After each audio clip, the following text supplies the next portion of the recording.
2022년 9월 5일 월요일 하나님께서 이 새벽 우리에게 주시는 말씀은 에베소서 2장 11절에서 22절의 말씀입니다. 오늘 본문은 예수 그리스도께서 하나님과 화평을 이루시는 대상에 관하여 기록하고 있습니다. 11절에서 13절의 말씀은 이방인이 그리스도를 인격적으로 만나기 전의 상황입니다. 11절입니다. 그러므로 여러분은 지난날에 육신으로는 이방 사람이었다는 사실을 명심하십시오. 손으로 육체에 행한 할례를 받은 사람이라고 뽐내는 이른바 할례자들에게 여러분은 무할례자들이라고 불리며 따돌림을 당했습니다. 그때 여러분은 그리스도와 상관이 없었고 이스라엘 공동체에서 제외되어서 약속의 언약과 무관한 외인으로서 세상에서 아무 소망도 없이 하나님도 없이 살았습니다. 여러분이 전에는 하나님에게서 멀리 떨어져 있었는데 이제는 그리스도 예수 안에서 그분의 피로 하나님께 가까워졌습니다. 말씀에 근거하여 보면 이방인은 유대인으로부터 따돌림을 당했습니다. 이방인들은 육체적으로 할례를 행한 유대인들과는 다른 취급을 받았습니다. 그런데 여기서 끝나는 것이 아닙니다. 11절을 보시면 그리스도를 언급하죠. 여러분은 그리스도와 상관이 없었고 이렇게 말하고 있지 않습니까? 유대인, 할례 이런 것들로부터 차별을 받았던 이방인들이 그러한 차별을 받을 때에는 그리스도와 상관이 없던 존재였음을 성경은 상기시켜 줍니다. 그렇다면 미루어 추측해 볼 수 있는 것은 무엇입니까? 예수 그리스도의 존재와 함께 그 사역과 함께 무언가 전환되었다라는 것입니다. 하나님도 없이 살았던 그들에게 예수 그리스도의 존재는 어떤 의미였을까요? 13절에 그 내용이 기록되어 있습니다. 여러분이 전에는 하나님에게서 멀리 떨어져 있었는데 이제는 그리스도 예수 안에서 그분의 피로 하나님께 가까워졌습니다. 예수 그리스도 안에서 예수 그리스도의 피로 하나님께 가까워졌습니다. 14절에서 16절에 그 내용이 더 명확하게 기록되어 있습니다. 한번 보세요. 그리스도는 우리의 평화이십니다. 그리스도께서는 유대 사람과 이방 사람이 양쪽으로 갈라져 있는 것을 하나로 만드신 분입니다. 그분은 유대 사람과 이방 사람 사이를 가르는 담을 자기 몸으로 허무셔서 원수된 것을 없애시고 여러 가지 조문으로 된 예명의 율법을 폐하셨습니다. 그분은 이 둘을 자기 안에서 하나의 새 사람으로 만들어서 평화를 이루시고 원수된 것을 십자가로 소멸하시고 이 둘을 한 몸으로 만드셔서 하나님과 화해시키셨습니다.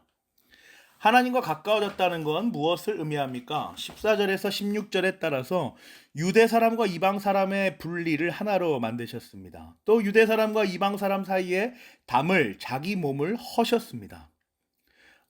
원수된 것을 십자가로 소멸하시고 율법을 폐하셨습니다. 이 분리된 두 사람들을 자기 안에서 하나의 새 사람으로 묶으시고 평화를 이루셨습니다. 하나님과 화해시키셨습니다. 17절 보세요. 그분은 오셔서 멀리 떨어져 있는 여러분에게 평화를 전하셨으며 가까이 있는 사람들에게도 평화를 전하였습니다. 예수 그리스도의 사랑의 방법을 한번 보세요. 직접 오시지 않습니까? 거룩하시며 신성이신 하나님께서 사람의 몸을 입고 직접 내려오셨습니다. 화평을 이루기 위해 화해를 이루기 위하여 직접 내려오신 것입니다. 18절에서 19절 보세요. 이방 사람과 유대 사람 양쪽 모두 그리스도를 통하여 한 성령 안에서 아버지께 나아가게 되었습니다. 그러므로 이제부터 여러분은 외국 사람이나 나그네가 아니요 성도들과 함께 시민이며 하나님의 가족입니다. 오늘 본문에는 예수 그리스도만 기록되어 있지 않습니다. 성령 하나님도 기록되어 있습니다. 이방 사람과 유대 사람을 한 사람으로 모으십니다. 성도로 부르십니다. 영원전 택하신 자들을 하나로 성도로 부르십니다. 사랑하는 성도 여러분, 예수 그리스도께서 하신 사역으로 인하여 유대인들과 이방인들이 하나가 되었습니다. 이는 삼위일체 하나님의 사역임을 오늘 본문은 보여주죠. 성부 하나님께서 택하셨고 마침내 구원할 자들을 성자 하나님 예수 그리스도를 통하여 하나의 존재, 성도로 세우십니다. 그 과정에서 성령 하나님께서 부르심과 중생과 회심의 사역을 하십니다. 예수 그리스도께서 하신 사랑과 평화의 사역은 삼위일체 하나님께서 참여하신 유일하신 한 분이신 하나님의 사역입니다. 그 사역으로 인하여 우리는 외국 사람도 아니고 나그네도 아니고 성도인 시민이며 하나님의 품 안에 있는 가족인 것이죠. 19절에 나온 그 내용이 우리에게 그대로 적용이 되는 것입니다. 20절에서 22절을 봅니다. 여러분은 사도들과 예언자들이 놓은 기초 위에 세워진 건물이며 그리스도 예수가 그 모퉁이 돌이 되십니다. 그리스도 안에서 건물 전체가 서로 연결되어서 주님 안에서 자라서 성전이 됩니다. 그리스도 안에서 여러분도 함께 세워져서 하나님이 성령으로 거하실 처소가 됩니다. 교회를 말하고 있는 것이죠. 택하신 자들을 성도로 부르시고 교회 공동체의 일원으로 세워 나가십니다.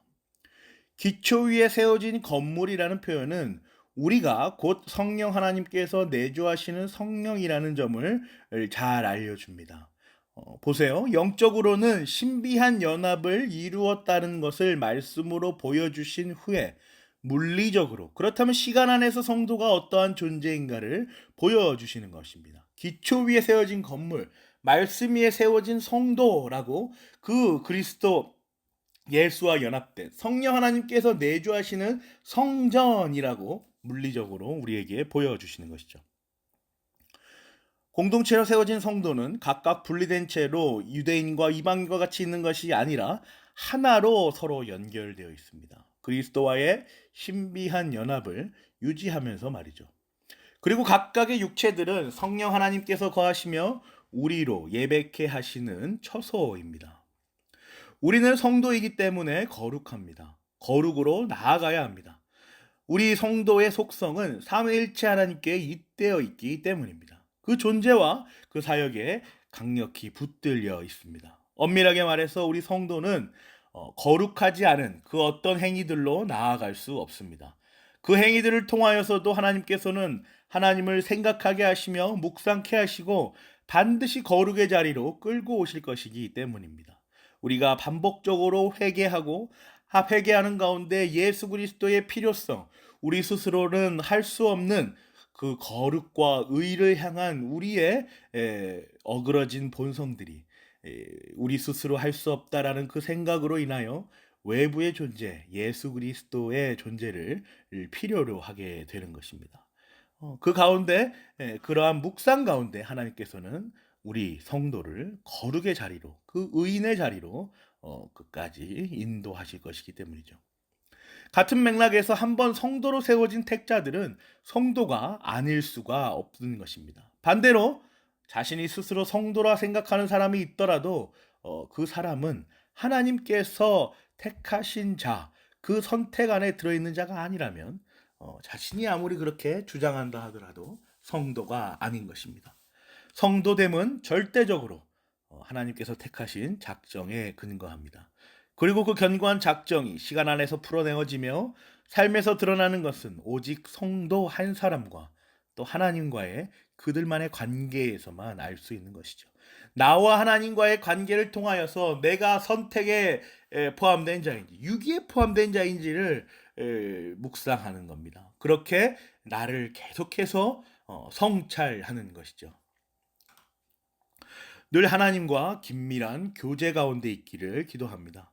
교제 가운데 말씀을 사모하며 간구를 염원하고 하나님 나라를 소망하는 마음을 언제나 성찰하시기를 간절히 기도합니다. 하나님께서 우리 개개인 한 사람 한 사람을 얼마나 사랑하시는지를 매 순간 경험하며 우리의 주어진 귀한 삶을 살아가시기를 간절히 기도합니다.